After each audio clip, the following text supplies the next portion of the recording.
What's going on, guys? It's Dean here. I want to talk to you today about a conversation I had with a friend of mine about estimating jobs and how to bid jobs so that your team can make performance pay for performance. We do it based on an hourly schedule. They get 33% of the hourly or the money that the labor revenue they make for us, and we bid jobs hourly plus materials. So here's how we bid hours, right? What he was saying was, he was like, oh, well, my team has we're like double, basically. He was like, we're doubling hours. So if it's a 10-hour job, they're doing it in 20. And my first initial response is, okay, that's a massive trading issue, right? Because if you're looking at a job and saying, okay, this should take me about 10 hours to do, and they're doing it, it's taking them 20, either you've never been in the field, I know he has been, or they're just not trained at all. And so it sounds like those guys needed to get trained, which he agreed with.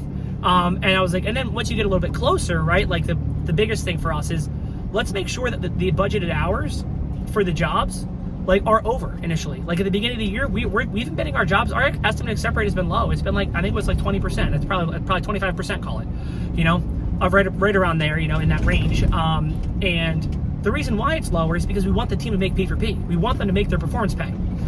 So if the team's making performance pay, life is great.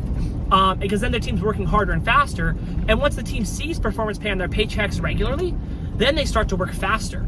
And then we can bid jobs for less time. We call it optimizing, but then we can optimize jobs so we can get our close rate up, to that 30, 33, 35% for landscape jobs, even up to 40 ideally. But the team is still making performance pay every single week and on every single job ideally, right? And that's because the team's working faster because they know it's there. Whereas if we started at those budgeted hour marks, the team never would have made P for P because they didn't learn how to go faster. They didn't learn how to work faster. They didn't understand why we're pushing them all the time. Whereas now they're driving themselves because they've seen P for P. They know it's able to work. And then we're just over a couple weeks slowly lowering the amount of budgeted hours they have, but they're getting faster. So they're still making killer money, right? They're still making $22, $23, $25 an hour without any experience coming into this field. So it's not like we're gypping our team. And then also on the backside, we're winning more estimates as a company, and we're making more money as a company because we can add more crews, hire more people to get more work done without spending any more money in ads or just using our organic stuff, even as we get less busy because we're winning more jobs. The team, so it's a win-win-win-win-win for everybody. But you have to start by being okay, or at least I don't. This might be a poor belief, but for us, it's worked. This is the first year we've done this, and it's worked beautifully. Because every year in the past, I've always bid jobs really kind of tight because I wanted to win more. Whereas this year, we've started with the team making P for P and being able to really get jobs done fast on the landscape side, and then adjusting them, and then we're starting to now adjust them down. And I think that this is definitely the way to do it, and definitely a good call as compared to what we've done in the past.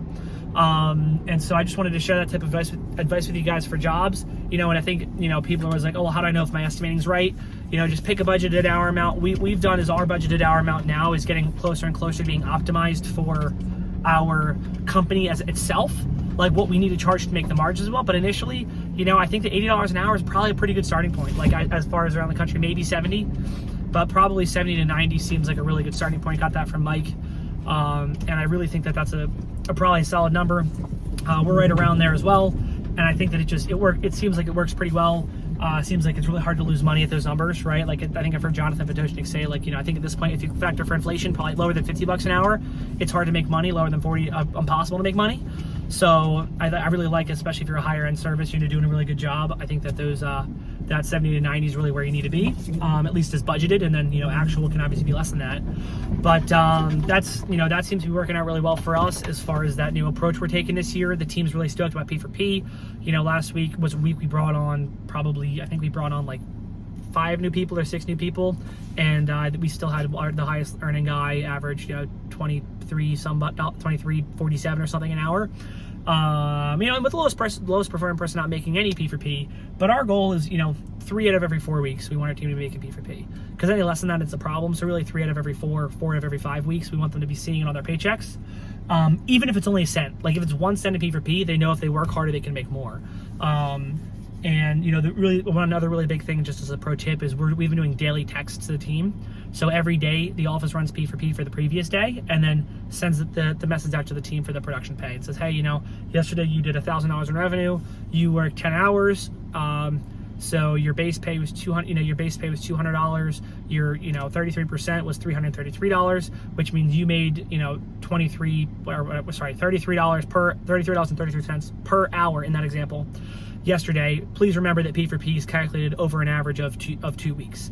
And we always make sure to put that line in. We really learned that you need to have that line in there, because if you don't, then they come to you at the end of their paycheck and they're like, hey, I didn't make P4P this week. And you're like, well, yeah, because you had one job where you made $30 an hour, then every other job you tanked it and made 15. So of course you're not going to see it.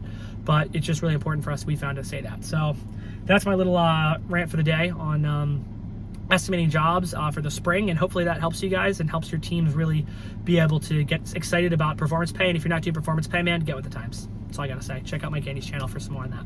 Thank you guys. See you later.